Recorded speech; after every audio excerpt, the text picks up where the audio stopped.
Hey everyone, welcome into another XDP Tech Tips video. In today's video, we're revisiting the CP4 pump, but this time we'll be talking about a new kit from XDP that could save you hours of shopping when you could be getting your truck back up and running. Stick around, XDP Tech Tips starts right now.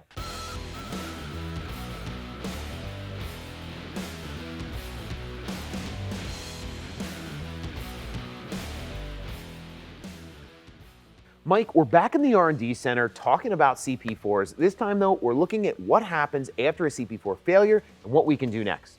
We have new kits that can help clear things up. Mike, tell us a little bit more about these new XDP Fuel Contamination Kits and what they can do for folks who may have experienced a CP4 failure in their truck.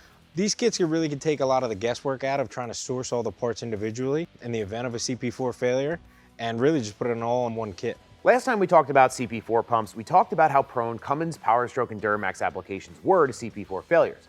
What platforms are we offering these kits for right now? We're offering the kits for 11 to 19 Powerstroke and 11 to 16 LML and LGH Duramaxes. These were more prone to issues, which resulted in a ton of CP4 failures. Ram was late to the CP4 game, so you really don't see any issues on the 19 to 20 models.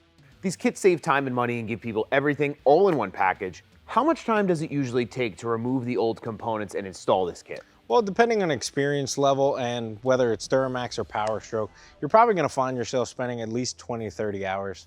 What kind of experience level would you say is necessary for somebody who wants to tackle this project on their own? On a scale of 1 to 5, I'm going to go with a 5 just because there's a lot of room for error here, but it's nothing that a good experienced DIYer can't handle.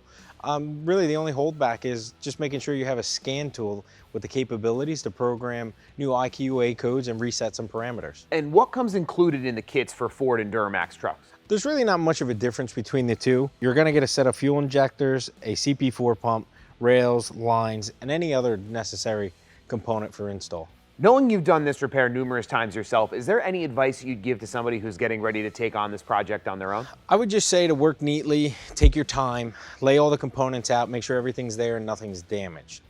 Another bit of advice would also be to flush out your fuel system. First, make sure the lines, tank, lift pump are clean and or replace the lift pump prior to doing the contamination kit, just because you don't want to send dirty fuel back up to your new system.